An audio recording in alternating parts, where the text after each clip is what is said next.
This is CityCast Seattle. I'm Jane C. Hu, and here's what Seattle's talking about. The Trump administration is closing the Pacific Northwest branch of the U.S. Forest Service, leaving the future of the agency and the fate of its workers and projects up in the air. And we'll be talking about the state of polyamorous rights in our region. But first, tax day is nigh. Have you filed your taxes yet? Guy O'Run, independent journalist behind the newsletter Gossip Guy. Have you gotten them in? No, I've been on vacation, but we'll have to do it this week. What about you? Andy Engelson, journalist and founder of Cascadia Journal. He is back with us. Have you filed your taxes yet, Andy? I have not. I'm an eternal procrastinator. So, Andy, last time you were on this show, we talked about some broader big picture tax efforts, not individual taxes, but there were efforts in Oregon and Washington to potentially freeze tax payments to the federal government until the federal government refunds payments that it froze to states. Ultimately, did either of those pass? They did not. One of them died in committee. The other did get a little bit further, but didn't pass in the Oregon legislature. Well, now it seems like some people are trying to take up that mantle on an individual level. So people across the country are considering a tax strike. I've seen a lot of talk about this. Andy, I know you wrote about it recently. What does that mean? It means not paying some or all of your federal taxes. I talked to Christina Thompson, who is the leader of the National Tax Strike. And it's a movement that sort of grew out of the anti-war movement. And they were basically in 2025, were like, well, can we use this to oppose Trump's fascism and the sort of increasing, funding for ICE and just all the bad stuff that's happening in the U.S. And yeah, she advises that you should still file a return, but some of these people are refusing to pay their taxes, or they're filing like a peace tax return, which is like says, in protest of where some of this funding is going.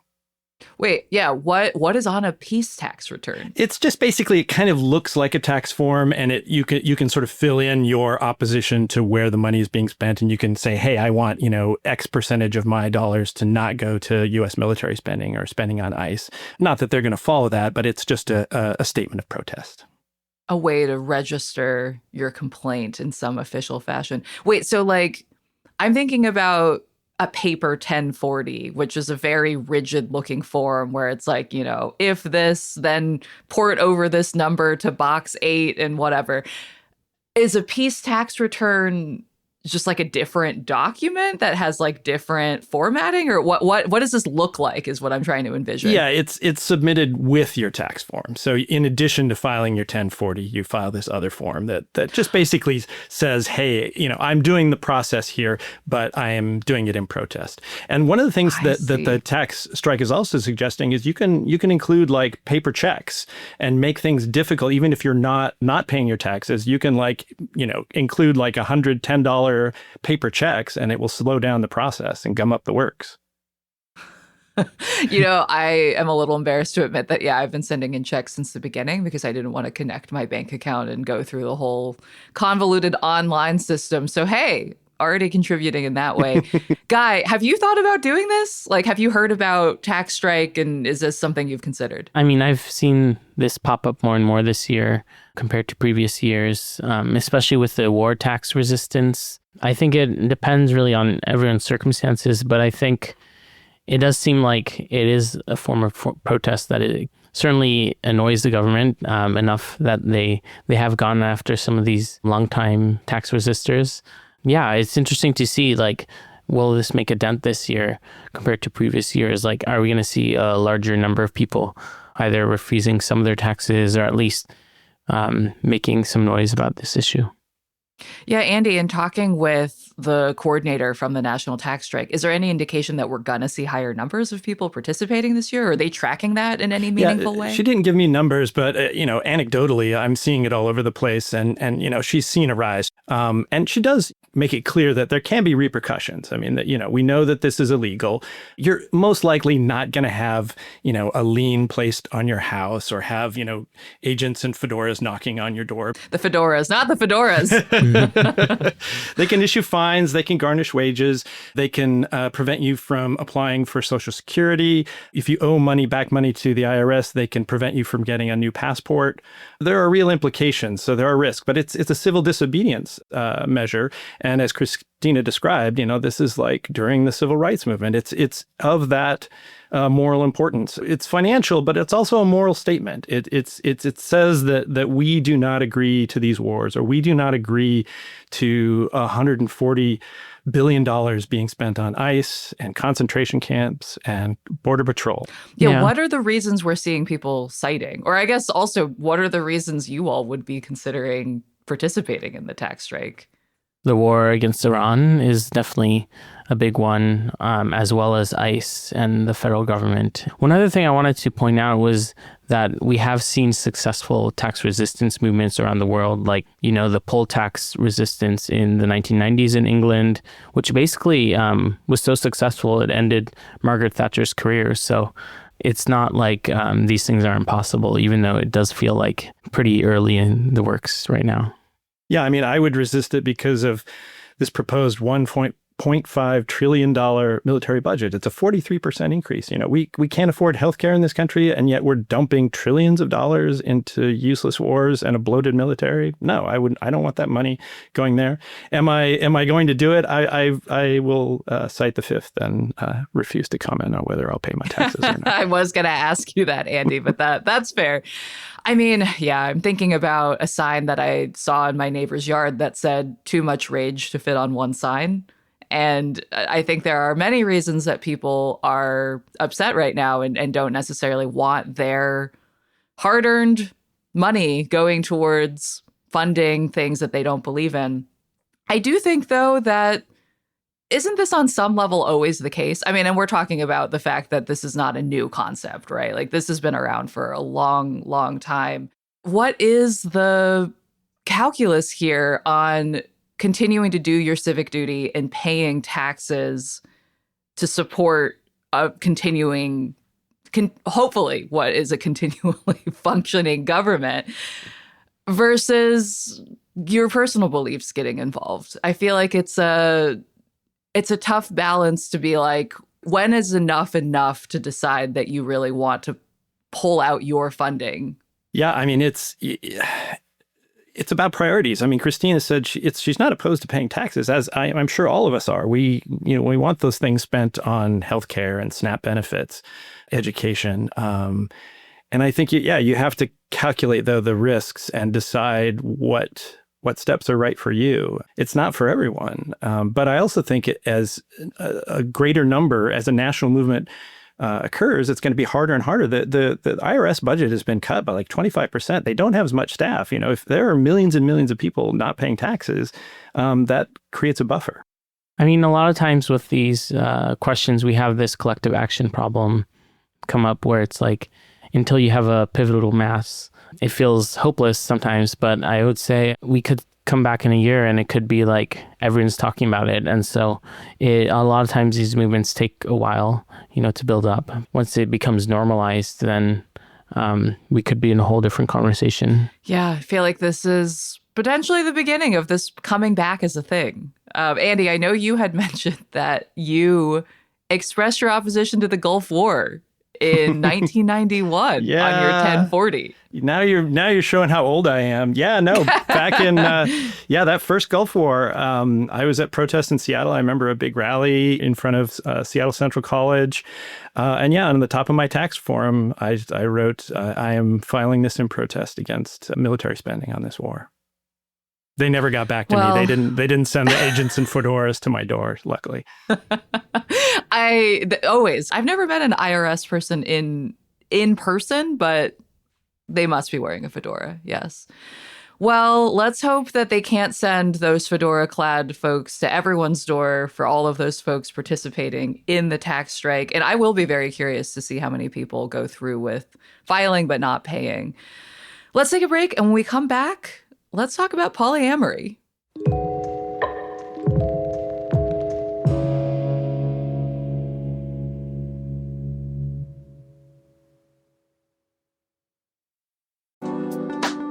Hey, Liam, have you ever been to the Washington State Spring Fair? Hey, Jane, I haven't, but I'm looking at the website and it looks pretty fun. Are your kids into seeing animals? Oh my God. The constant debate in this house is what's the best animal. What about carnival games? Yeah, I think they could be convinced. What about festival rides? Oh, yeah, I want to do that. And, okay, my favorite, eating too much funnel cake. Oh, I'm already doing that. I'm also super excited that they're doing a monster truck rally and a demo derby. Wow, that's extremely you. So if you want to pop down to Puyallup the weekend of April 10th to 12th or 17th to 19th, you can get your tickets at www.thefair.com.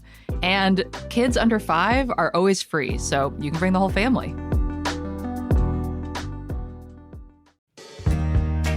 When I first moved to Seattle, Town Hall was my lifeline to the city. I went to book talks, panels with interesting local thinkers, and even a concert. If you're looking for something fun to do or to learn something new, you'll find something going on nearly every night of the week with events spanning civics, science, and arts and culture. Town Hall is a nonprofit with a mission to amplify ideas, foster civil discourse, and connect people through events. And what I love most about Town Hall is that their events are produced by and for the community. Tickets to most events are offered on a sliding scale with free tickets for people under 22. And if you haven't been, they're located in a vibrant historic building on First Hill. And on Saturday, April 18th, author Maria Semple discusses her new novel with Jeopardy champ and host Ken Jennings. You can get tickets and view the full calendar of events at townhallseattle.org.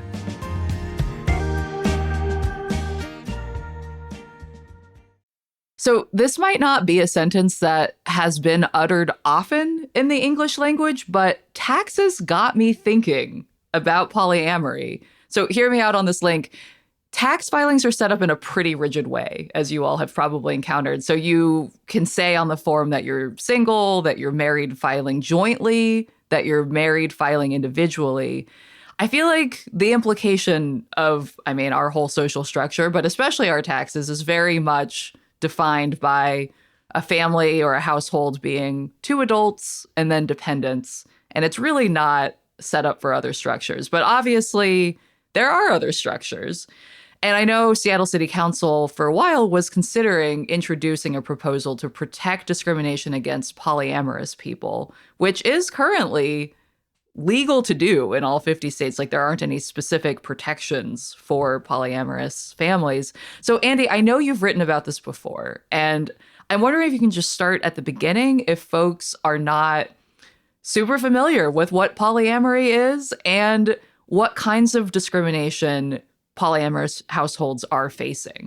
Yeah, polyamory and consensual non-monogamy describe basically where people have more than one romantic or intimate partner and are open about it. It's all, it's not cheating. It's all out in the open. And I personally have been doing it for 16 years and it's worked great for me. If you get denied housing or employment because you announce that, let's say you're a teacher and, some parents, start circulating the word that you have 2 partners, the school district can fire you and there's no recourse almost anywhere in the United States. You can sue for gender discrimination or racial discrimination or your sexual identity.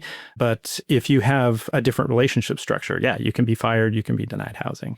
So there was a bill that sort of accidentally recognized domestic partnerships of more than 2 people in Somerville, Massachusetts. This was a few years back. And what activists found, they were really excited about this, but what they found is that domestic partnership recognition was useless if you could still be fired or you could lose your housing. And so that's how this movement grew. And bills were passed in Massachusetts, in the Bay Area, in California, and now here in the Northwest. Wait, so accidentally? How was this accidentally put in there? I think someone in the city council meeting, they were just going over their domestic partnership legislation, and someone just sort of threw out, well, this just mentions 2 people. Why don't we include more than that? I think they literally were just like, it seems like a good idea. And everyone was like, okay, sure. And then suddenly polyamorous activists were like, oh my God, this is the first bill in the nation that actually recognizes this. Huh. Okay. Yeah. And someone accidentally thought of us.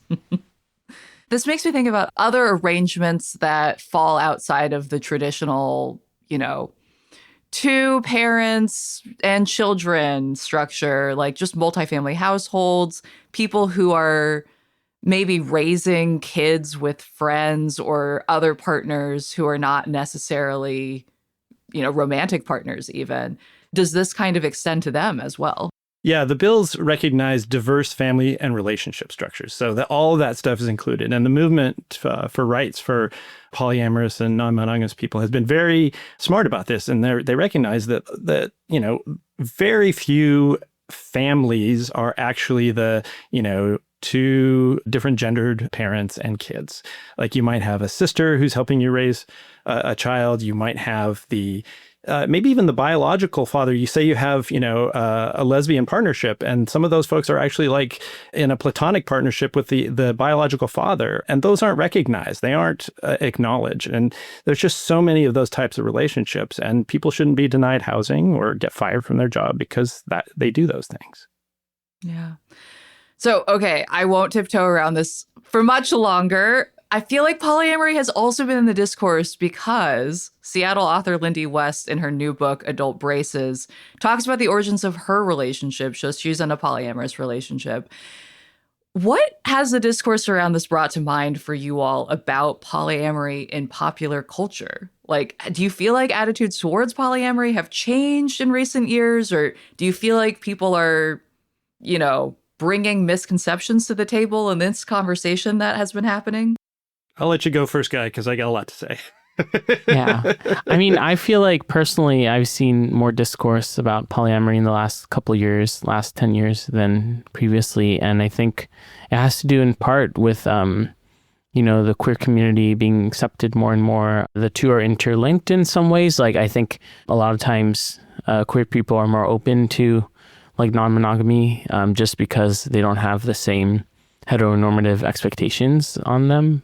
So I honestly, I feel like the Pacific Northwest is maybe the best place to start looking at these laws. We have led before on discrimination protections, against caste, especially in South Asian communities here in Seattle. So it would make sense to prohibit discrimination. I feel like also often ordinances and law really try and enshrine some kind of social norm as well, right? I think it really sends a message of okay, legally you can't do this, but also in a more indirect way, this is just an acceptable thing to do. We acknowledge that this exists and we want to grant people protections for doing this. So Andy, I know you said you have a lot of thoughts on how polyamory has showed up in culture lately. Lay it on us. I mean, I've not read Lindy's book. In general, polyamory coverage in the press tends to be sensational. They focus on, thruples that, there's these very hot looking people, or they focus on the drama, or they include those stock photos of the 6 feet in the bed, and I just no, stop. I mean, the truth is a lot of polyamory is actually kind of boring, right? So it's, you're working out relationships with your partners, and yes, there might be drama, and there's going to have to be a lot of communication and a lot of boundary setting, and no one is going to publish a memoir about how polyamory is going just perfectly and all your metamors get along and you go out to dinner and go to movies and go to shows. They're going to want to see where there's some struggle, and a memoir is about that, and her memoir certainly has that. And it's hard. It's hard to transition from monogamy to non-monogamy. I did it, and it requires lots of communication, lots of boundaries, lots of therapy and self-work. Everyone gets to make their non-monogamy or their polyamory the way they want to. That's the thing that's amazing about it, is you get to set your own rules, and you get to say, this is how I'm going to live this. If people are starting to feel pressured to go into that, or they're reluctant to go into it, it's a bad sign generally. Non-monogamy and polyamory is not a way to fix a dysfunctional relationship. I've seen it happen a lot, and it doesn't work. And yeah. I saw that a few weeks ago, The Stranger published a roundup of Dan Savage letters about what he calls PUD, polyamory under duress. That kind of speaks to what you were saying, when even one partner is not completely on board in the beginning, that can be really tough. And I know that that's obviously been the center of a lot of the discourse. So I'm wondering, one question I have is like, I think there's a lot of, traditionally like conservative communities that have practiced, like polyamory, like specifically polygamy. And like, does this mean that like we got to just stop judging each other? Like, is some of it kosher and some of it not? Some of us in Seattle here come from a very secular, liberal, bias. So yeah, I read an interesting study a while back that said that I think the estimate is about 5% of people in the United States identify as some sort of polyamory or non-monogamy.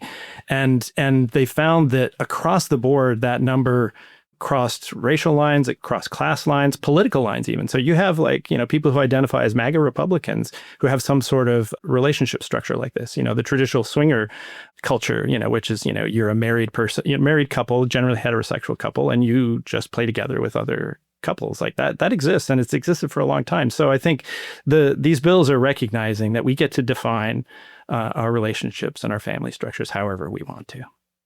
yeah. I mean, I think also one thing to consider about whatever relationship arrangement there is that regardless of what the overall structure is, there are always good and bad relationships, and good and bad or healthy or unhealthy relationship dynamics in terms of who has power and whose needs are being met. And I'll maybe leave it there. So to bring it back around to my original thought pattern here with wondering about taxes and polyamory, how do taxes work for a polyamorous household, Andy? Oh, you file individually.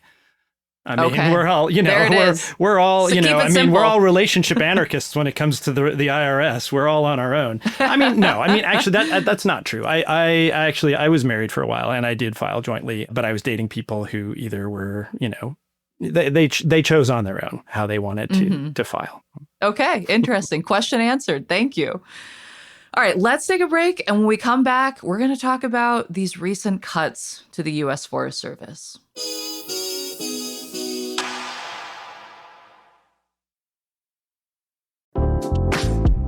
If you're in Washington and you haven't tried King Harvest hummus yet, you're missing out on a locally made favorite. Since 1977, King Harvest Hummus has been making their small batch, fresh hummus in Portland, Oregon. It's not like an average hummus. It's a thicker texture combined with bold flavors, and it creates raving fans after tasting it. Not surprising, since it's made local and fresh on the shelf. Some of our favorite flavors are roasted red pepper, jalapeno, sun-dried tomato, and of course, the classic. You can eat this healthy dip with chips, veggies, or add it to a sandwich or wrap. Or maybe you just want to eat it with a spoon. Most people buy more than one because once it's open, this healthy dip disappears fast. You've got to try it to love it. Don't miss out on expanding your snack experience with this locally made fresh dip. King Harvest Hummus. Simple, better, one dip at a time. You can find King Harvest in the refrigerated section at your local grocery store. If you're enjoying the podcast, be sure to follow us on Apple, Spotify, or wherever you listen so you never miss an episode. Also, leave us a little review. It's really helpful. And tell your friends about us. You can also get more local news and events delivered right to your inbox by subscribing to our newsletter. Just go to seattle.citycast.fm. And you can find us on Instagram, Blue Sky, and TikTok at CityCast Seattle. And you can watch full episodes of this show on YouTube. Some news that has largely flown under the radar, although not really with science and environmental nerds like us, is that the Trump administration announced last week that they'll be moving the U.S. Forest Service's headquarters from Washington, D.C. to Utah, and that they will be eliminating regional offices, including the Pacific Northwest Regional Office, which is in Portland. And then this week, they proposed a budget cut that would cut 64% of trail maintenance.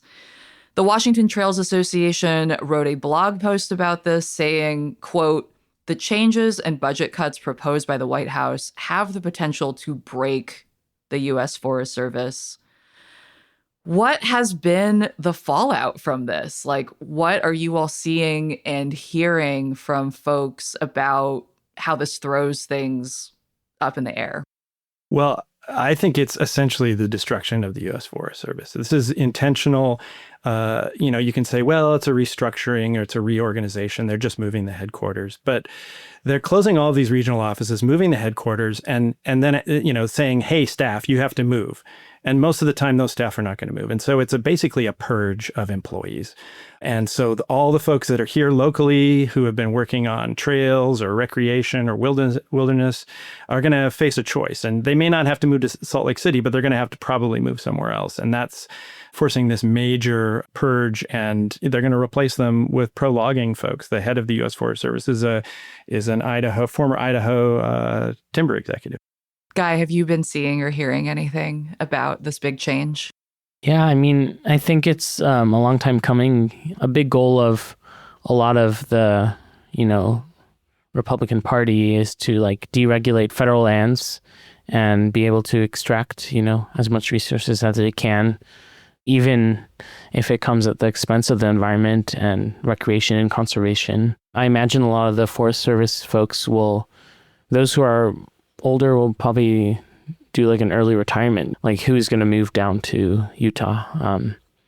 So it's definitely, if this goes through, it'll be pretty devastating. And it also means conservation activists and anyone who really cares about the environment will have to double down. How do we make sure we protect these places that might be under threat? Yeah, I mean, if you've been following what has been happening with government agencies, a lot of this might sound quite familiar. So last year, once Trump took office, there was huge numbers of cuts to a bunch of different agencies, including the Forest Service, where employees were, put on leave. I think some of them were part of an effort to say that they were let go in an illegal way, and some of them were reinstated. There's a lot of yo-yoing in terms of what staff was available. And, something actually similar happened during the first Trump presidency when they moved the headquarters of the Bureau of Land Management to Grand Junction.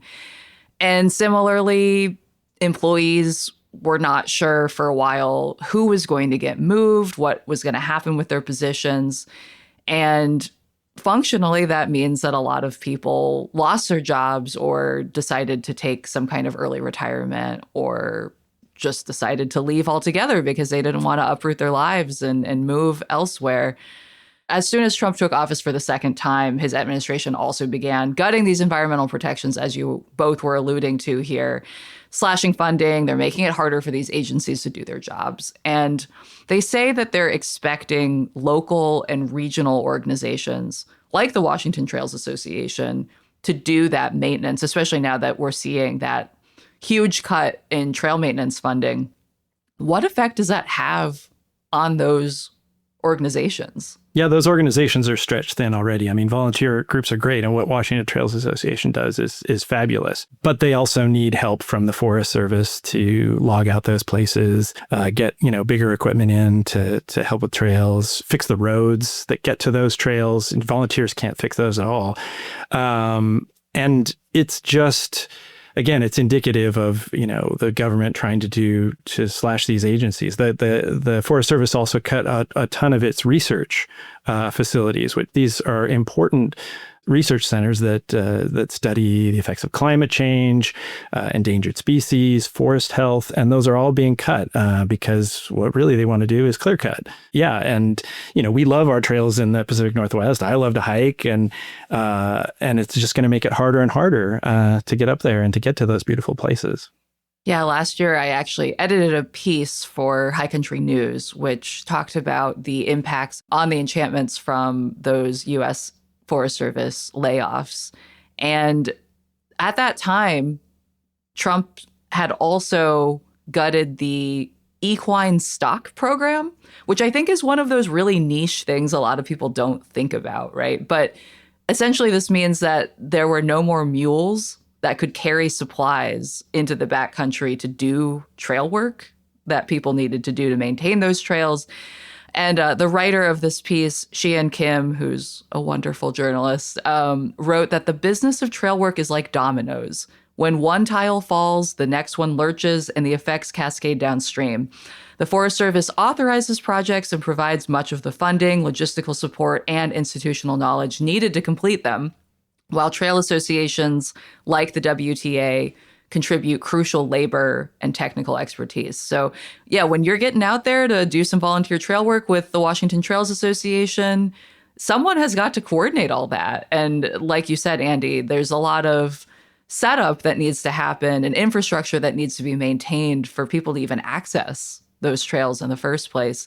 And I mean, I think we've talked basically every summer for the last maybe 5 years about how underfunded lots of parts of the Washington outdoors are, especially the enchantments, which has seen a dramatic, like hundreds of % increase in visitors as people have found out about it through social media and seen all the gorgeous photos of the core zone.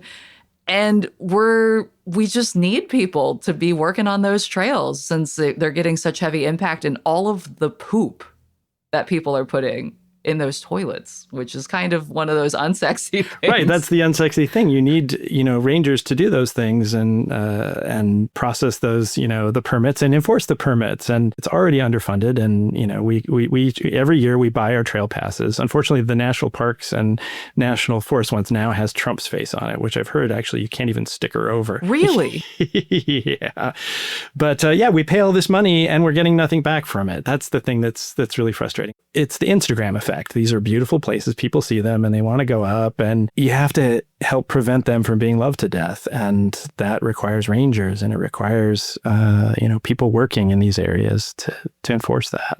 Yeah. Considering how popular these sites have become, it is quite mystifying to see these cuts. And I think one other thing, the idea of like moving the headquarters to Salt Lake City, it sounds good on paper. And I think decentralizing some of these resources kind of makes sense. But, I think it's a way to sell actually the gutting of the agency. It's actually going to hurt a lot of states. In the long term, the economies are going to suffer because of, the natural environment being desecrated. Yeah, I know one other major project of the Trump administration has been trying to repeal the roadless rule. Basically, have either of you been following that? And can you say a little bit about what that proposes? Yeah, I've been watching it. It goes back a long ways, and it basically sets aside, there are wilderness areas where you can't bring any vehicles in, and those are just foot or, as you say, mule or horse traffic.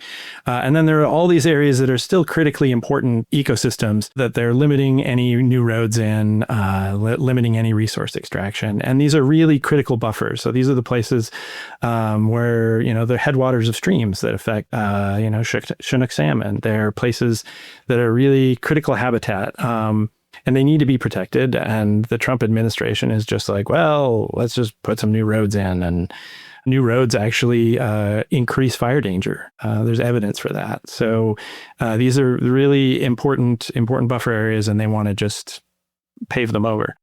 Yeah. So the roadless rule has been in place for the last 25 years, and it protects roughly 58 million acres of U.S. land from having new roads built on them. And yeah, huge impacts in so many directions. And it was huge news last summer when the Trump administration first announced their intent to repeal this rule. And, because federal government moves at a glacial pace in some ways, at least in terms of repealing federal protections, it's still ongoing, but it does seem like that's going to go forward. And also, of course, by building those roads, the idea is that it will make it much easier to log those areas instead of having them just be wilderness areas. So, Andy, I know you've written saying that you think the lands should now be returned to states. So this federal land, which is held by the U.S. Forest Service. I know you didn't used to think this, and you've changed your mind on this recently. Very recently. Why? There's been a long movement, an old movement to shift federal land control to the states. Unfortunately, that movement is led by the Sagebrush Rebellion. It's a bunch of Westerners who want to increase grazing rights. They want to increase mining. They want to increase timber production. And so I was always opposed to it. And I still support, I think the federal government is well funded and it's got, built-in protections. But if the federal government is gutting and destroying the Forest Service, if they're intent on logging out, they want to log out 4 billion board feet before 2028.